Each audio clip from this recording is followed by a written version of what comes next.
Live TV, सच सबसे आगे। आज गोदी मीडिया पूरी तरह होगा बेनकाब। 27 तारीख से तो हमारा 1 महीने का कार्यक्रम यहाँ था।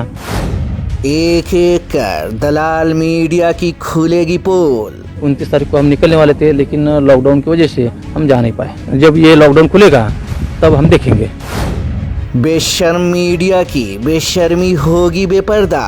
इसमें प्रशासन का हमें सहयोग है और मीडिया का भी है। हमारे को ना तो बसें मिली, नहीं वहाँ कोई ट्रक मिले हैं। इसकी वजह से हम अभी यहाँ रह रहे हैं। चापलूस मीडिया का चरित्र होगा बेनूर। छिपे का मतलब ही अलग होता है। हम छुप के रह रहे, ये बात ही सवाल नहीं होती। क्योंकि द लाइव टीवी ने एक ऐसी खबर का पर्दाफाश किया है जिसे गोदी मीडिया ने न सिर्फ देश से छुपा दिया।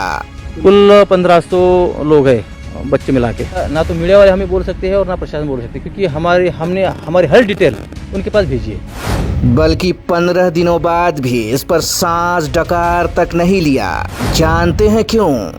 क्योंकि कटघरे में खड़ा होने वाला कोई जमायती नहीं है, कोई मौलाना नहीं है, कोई मुसलमान भी नहीं है, कोई इस्लाम वाला भी नहीं है, बल्कि कुटुंब के कुनबे वाला बहुसंख्यक समाज का एक हिस्सा है।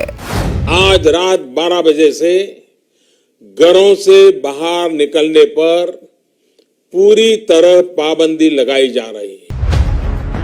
याद कीजिए 24 मार्च के उस मनहूस दिन को देश के घोषणा मंत्री, माफ कीजिएगा प्रधानमंत्री, मुल्क में पूरी तरह से देशबंदी का ऐलान करते हैं। ठीक उसी वक्त दिल्ली से लगभग 1540 किलोमीटर दूर महाराष्ट्र के लातूर में 30 दिनों तक सत्संग का कार्यक्रम चला रहा 1500 लोगों का एक जत्था अचानक फंस जाता है, या दलाल मीडिया की जुबान में कहें तो छुप जाता है। पर तबलीगी जमात के नाम पर जनतंत्र का जनाजा निकाल चुकी और निजामुद्दीन मरकज में भगवा लेंस लेकर कोरोना वायरस ढूंढने वाली बेशरम मीडिया का स्टूडियो इस खबर को सुनने के बाद अचानक मरघटिया में तब्दील हो जाता है। वो मीडिया जो कल तक तबलीग पर तांडव कर रही थी, मरकज पर मोजरा का मंच सजा रही थी, निजामुद्दीन पर नागिन नाच कर रही थी और मौलानाओं के नाम पर मालिकों के ठेवने की मालिश और मसाज में जुटी थी, सत्संग की खबर सुनते ही अचानक बेशरम, दलाल, चाटुकार और गोदी मीडिया के स्टूडियो में कत्लेआम के बाद की तरह सन्नाटा पसर जाता है। जमायतियों की जमहाई और डकार तक की गिनती कर लेने वाले गोदी मीडिया के बड़े बड़े राष्ट्रवादी पत्रकारों की उंगलियां इस खबर को लिखने में कांपने लगती है। जुबान को लकवा मार जाता है, पेट में बवासीर हो जाता है और खोपड़ी 360 डिग्री की धुरी पर चक्कर घिरनी की तरह नाचने लगती है। नतीजा ये होता है कि लोकतंत्र का चौथा खंभा संविधान की चौथी मंजिल से कूदक कर आत्महत्या कर लेता है। जो लोग कह रहे थे कि मौलाना साद 15 करोड़ मुसलमानों का मालिक है, वो कान खोल कर सुन ले। अरे तुम्हारा मौलाना साद भारत का सबसे नंबर 1 कायर है। अरे तुम्हारा मौलाना साद एक कातिल है। अरे तुम्हारा मौलाना साद एक भगोड़ा है। क्या कोरोना काल में जमात के लोग विलेन साबित हुए हैं? आप देश के विलेन हैं आज की तारीख में, villain number 1। Tablighi time bomb बन के कोरोना को लेकर घूम रहे हैं, क्या करिएगा? जी हाँ, सीधा सा सवाल हम लोग पूछ रहे हैं। पीछे आप देख रहे हैं जमात की जो बदतमीज ब्रिगेड है, इसका इलाज कब होगा? और ये डॉक्टरी इलाज से तो समझ नहीं रहे हैं, तो आप समझ रहे हैं ना किस तरह का इलाज इनका करने की जरूरत है। आपको याद होगा कि लॉकडाउन के बाद से ही गोदी मीडिया का धंधा ठप पड़ा था। मोदी भक्त पत्रकारों की दुकान बंद हो चुकी थी, स्टूडियो में भूत लौट रहे थे, कैमरे पर कुत्ते रो रहे थे। हिंदू मुस्लिम मुद्दा भी अपने अपने दलान और बैठक खाने में लूडो का मजा ले रहा था। खबरों के अकाल में दुबले हो चुके पत्रकार गायकार बन चुके थे और उनके दफ्तर, ऑर्केस्ट्रा और अंतराक्षी का मैदान। किसी में अनुराधा पौडवाल की आत्मा प्रविष्ट कर गई थी तो किसी के कंठ से लता जी के सुर बरस रहे थे। मेरे साजन है उस पार, मैं मनमार, तू इस पार, ओ मेरे मांझी ले चल पार। मेरे सामने वाली खिड़की में एक चांद सा मुखड़ा रहता है। हो गया है तुझको तो प्यार सजना, एक दूसरे से करते हैं प्यार हम, एक दूसरे के लिए बेकरार हम। दिन में अगर चिराग जलाए तो क्या किया, आदमी को चाहिए वक्त से डर कर रहे, कौन जाने किस घड़ी वक्त का बदले मिजाज, वक्त का बदले मिजाज।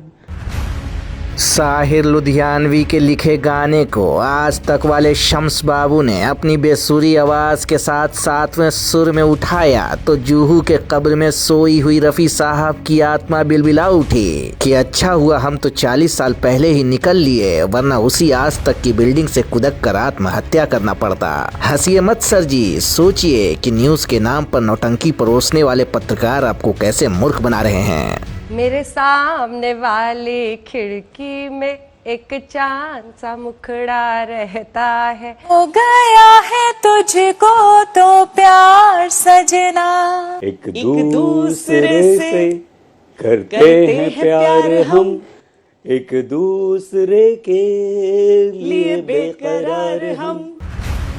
गोदी पत्रकारों की मंडली स्टूडियो में टाइम पास कर मंदी का मातम अभी मना ही रही थी कि निजामुद्दीन मरकज के मुद्दे ने दस्तक दे दी। गिद्ध की तरह मुसलमानों पर नजर गड़ाए गोदी मीडिया की आंखें चमचमा उठी, मुंह से लार टपकने लगे और मारे खुशी के गोदियों का कुनबा ऐसे थिरकने लगा, ऐसे गुलाटी मारने लगा जैसे मुद्दा न मिला। अमेरिका वाले फूफा ट्रंप से साक्षात व्हाइट हाउस में लंच का न्योता मिल गया। सऊदी के राजकुमार ने अपने वलीमे का नवेद भेज दिया। नाना नेतन्याहू ने रात के खाने पर बुला लिया और रानी विक्टोरिया ने ये कहकर धमाका कर दिया कि आज शाम का नाश्ता वो गोदी पत्रकारों के साथ करेंगी। हंसिए मत, तमाशा देखिए कि धर्म के नाम पर जब भगवा के भगवान देश की दुर्दशा का इतिहास लिख रहे थे तो केसरिया कुनबे के कर्मकांडी पत्रकार कैसे कमल के चरणों में लौट कर साष्टांग दंडवत हो रहे थे। लेकिन पूरे देश के सामने एक बहुत बड़ा सवाल ये है कि प्रधानमंत्री नरेंद्र मोदी ने 21 दिन के लॉकडाउन से कोरोना के खिलाफ जंग जीतने का ऐलान किया था, तो फिर इस जंग में विलेन कौन बन गया? जब घी सीधी उंगली से नहीं निकलता तो उंगली टेढ़ी करनी पड़ती है। लेकिन तबलीगी टाइम बॉम्ब बन के कोरोना को लेकर घूम रहे, क्या करिएगा कि वो एक टाइम बॉम्ब की तरह, वो अब टाइम बॉम्ब की तरह हो गया है और लॉकडाउन को पूरी तरह से फेल कर दिया। क्या कहना चाहते हैं? वाह वाह वाह वाह कादरी जी, वाह कादरी जी, वाह वाह कादरी जी, वाह वाह कादरी जी, वाह। आपको एक बात कहता हूँ, वाह कादरी जी, वाह वाह भाई, वाह भाई, वाह वाह कादरी जी, वाह। देश में कोरोना के कुल मरीजों में करीब 35% बीमार मरकज के लोग हैं। इस वक्त पता है देश के अंदर हालात क्या हैं? 35% से ज्यादा लोग वो जमाती हैं जिनकी वजह से देश डरा हुआ है। आवाज कम, आवाज कम, आप इनको चुप करिए। आवाज कम, मेरे भाई साहब, मैं आवाज कम, बात कर सकूं। आपका छोटा, आवाज कम, आप मेरी बात सुनिए। आवाज कम। वायरस जो है किसी की जात, छोटा भाई नहीं हूँ ना, मैं तुम्हारा बड़ा भाई हूँ। आवाज कम, भी मरेंगे। आवाज कम। देश भर में हाहाकार फैला के रखा है आप लोगों ने। खैर, आते हैं असली मुद्दे पर, और वो ये कि दिल्ली के निजामुद्दीन मरकज में जमा हुए जमायतियों के तर्ज पर ही लातूर के राठौड़ा गांव में 26 फरवरी से 26 मार्च तक यानी 1 महीने के लिए महासत्संग का कार्यक्रम चल रहा था। इस धार्मिक कार्यक्रम में 1500 लोग मौजूद थे, जिनमें तकरीबन 1000 साध्वी और बाकी के 500 पुरुष साधक हैं। 27 फरवरी को हमारा आश्रम यहाँ सत्संग के लिए आया है, लेकिन बाद में कुछ सरकारी नियमों का हमें इन्फॉर्मेशन मिली कि कोरोना वायरस जो है वो बहुत तेज़ी से फैल रहा है। हमने लॉकडाउन के पहले ही 4-5 दिन हमें जैसे हमें इन्फॉर्मेशन मिली है, हमने सब कुछ ये बंद करके रखा है। अभी तो 995 बाइया है, लेडीज़ है साध्वी, और 498 जेंट्स है जिनको हम सन्यासी साधु बोलते हैं। कुल 1500 लोग हैं बच्चे मिला के। दरअसल ये साधक हर साल अपने आश्रम से निकलते हैं और गांव-गांव जाकर अपने धर्म का प्रचार करते हैं। लातूर के राठौड़ा गांव में भी धार्मिक प्रचार को लेकर ही इनका सत्संग का कार्यक्रम चल रहा था। 26 मार्च को इन साध्वी और साधकों को अपने आश्रम लौटना था, पर देश में अचानक लॉकडाउन की घोषणा हो गई और ये तमाम साध्वी और साधक उसी गाँव में फंस गए। ठीक वैसे ही जैसे दिल्ली के निजामुद्दीन मरकज में तबलीग के 2000 जमायती अचानक लॉकडाउन होने की वजह से फंस गए थे, पर लोकतंत्र के खंबे को खोखला कर चुके लुच्चे पत्रकार तबलीग के नाम पर तो तलवार लेकर खड़े नजर आए, पर सत्संग का नाम सुनते ही सांसें थम गई। पिछले 20 दिनों में न तिहाड़ी तिल मिलाया, न रजत बेशर्मा की बौखलाहट नजर आई, न अंजना ओम मोदी का हल्ला बोल सुनाई दिया, न सरदाना का दंगल दिखाई दिया। कोई रूबिका, कोई देवगन, कोई अर्नब और कोई चौरसिया तक सामने नजर नहीं आया। हमारे रिपोर्टर जब राठौड़ा गांव पहुंचे तो इस खबर का पर्दाफाश हुआ।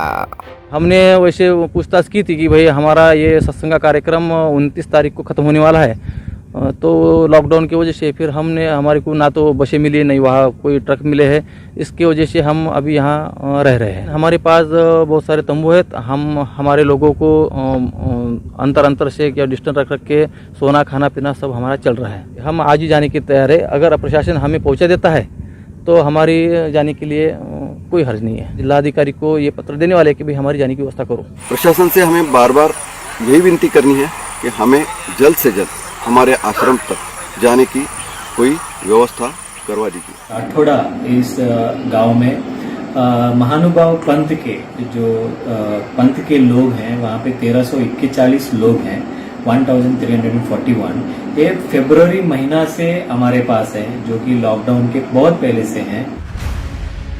तो सवाल है कि जहर की इस लहलहाती हुई खेती में पत्रकारिता जिंदा बचेगी भी या नहीं, क्योंकि पत्रकारिता का गला अपने गंदे हाथों से घोट देने वाले गलीज पत्रकार गणतंत्र की गश्त पर हैं और वो इसे नए भारत का नया राष्ट्रवाद कहते हैं। लोकतंत्र में लोकतंत्र के नाम पर लोकतंत्र के लुच्चे पत्रकारों द्वारा लोकतंत्र को ज़बह करने का ये महापर्व है, जिसमें ज्यादातर पत्रकार नंगे नजर आते हैं। लातूर से हारून मोमिन के साथ ऋषभ शर्मा की रिपोर्ट। लाइव टीवी, सच सबसे आगे।